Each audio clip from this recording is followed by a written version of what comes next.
It is a tricky thing of how to time it right when you arrive at a dinner party or an event you've been invited to, a gathering of some sort, because you don't want to get there too early, and usually too early sometimes is the official time it starts on the invitation, but you don't want to get there too early because then you're the first one, and you kind of have this awkward moment of, well, there's nobody else here, now what do I do, right?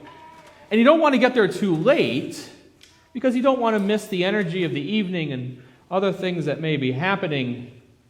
And you certainly don't want to get stuck sitting with someone that you don't want to sit with, right? Or at a place you don't want to be.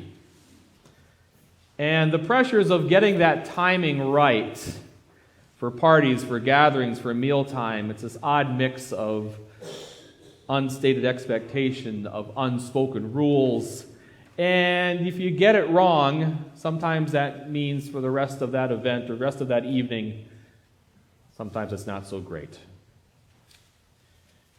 So whether you're at the high school cafeteria, whether you are at a large family gathering for a holiday or wedding reception or a community ride gathering or celebration, right? All these events have this element of when do you arrive, where do you sit, and who do you sit with, and all these levels of status and all these things that go into it.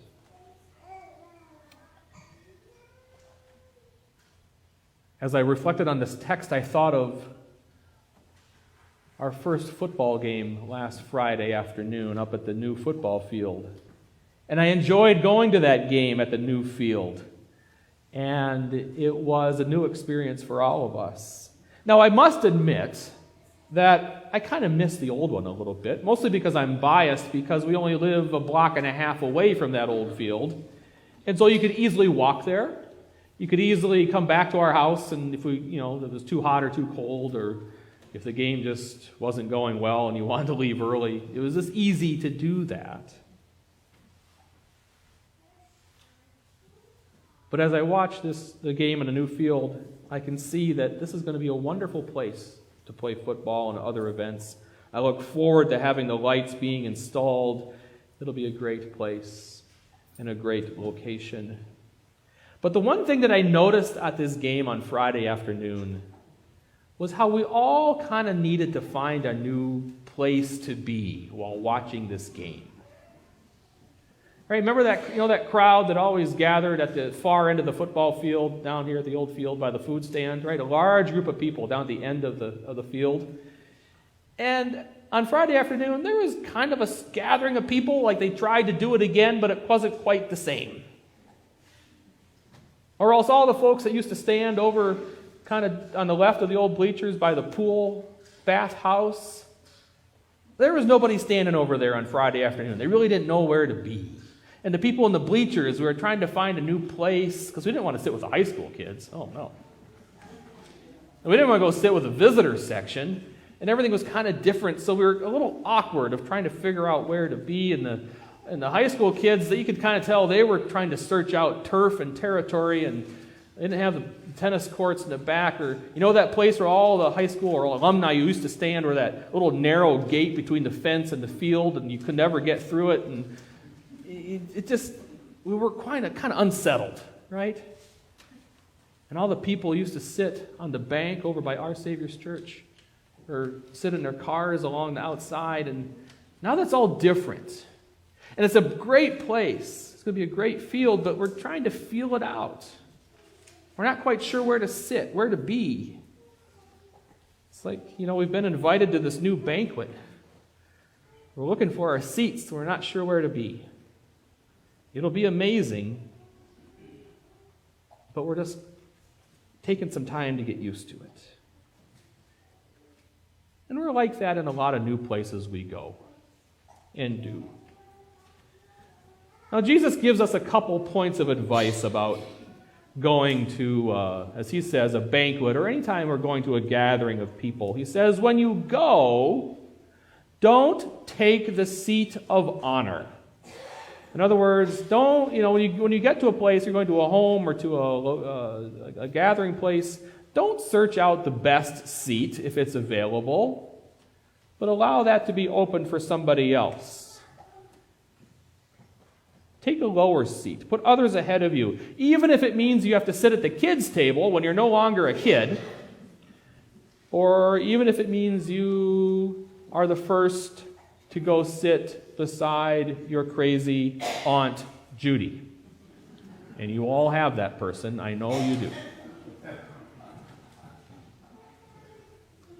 And the other word of advice he gives us, when we host people for any type of gathering, just don't invite just those that you know can return that favor to you, who have the capability of inviting you to their home or their event, or who can repay you, or just don't invite the people who are privileged and have status in our society, but invite those who normally don't get invited. Invite those who get overlooked. Invite those who are often forgotten, who are unnoticed. I think really what Jesus is lifting up for us here in this parable is a model of being a servant leader, being someone who wants to serve one another first in their leadership. And, which care is taken to make sure that other people's highest priority needs are being served. And as we invite them in, as we gather with them, we make sure that other people are lifted up, that they become healthier and wiser and freer just for being together with us. It's about identifying the needs of one another. It's not about being subservient or being walked upon, but it's about wanting to help others. It's about the humble using their gifts to exalt one another. I think Jesus is really lifting this up for us in this text. And as we continue to walk into a world in which so much is changing, our society, our culture, everything. And the football field is just a small little example of that, of how things change over time. But our community structure, our churches, our institutions, our life together, our governance of each other and with each other, very different rules are in place now than used to be, not so long ago. And sometimes this new way of gathering with people, new things can be scary, can be unsettling.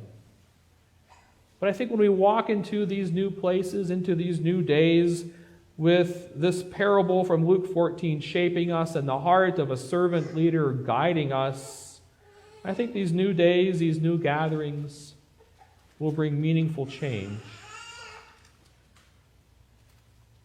Now, on top of giving advice, Jesus says that if you do these two things, in other words, if you don't take that best seat when you get there, if you allow someone else to take that, if you invite those who normally don't get invited, he says two things are going to happen.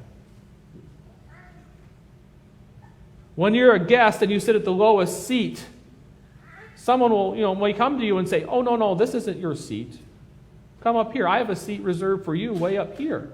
And you'll be honored, exalted in that moment. You'll be honored. And when guests come who can't repay you, who have no means or ability to show hospitality back, or who normally get invited to be part of things, Jesus says, you will be blessed and repaid at the resurrection of the righteous. Now, those are that's a powerful sentence. And has lots of ways to interpret that. But I think the resurrection of the righteous is not simply a heavenly reward for doing good. I think we make it way too small of an idea, if that's all we think it is. The resurrection of the righteous is a way of living today, deeply connected with all people. Regardless of where they sit at a wedding banquet, regardless of what their status is in society, that's what the resurrection of the righteous is. It's about identifying the needs of others and making a difference in all of our lives, not just the privileged few. The resurrection of the righteous is a way of living here and now, not an eternal retirement plan that we can save up for later.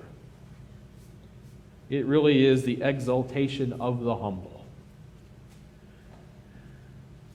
So in your gatherings, whether they're ones that you are hosting, events that you are going to, whether it's a game, a school event, a family event, whatever the case may be, let this parable guide you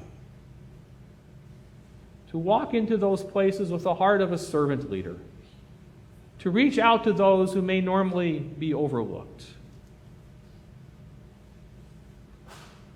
And that is where we'll find meaningful conversation and change and life with one another.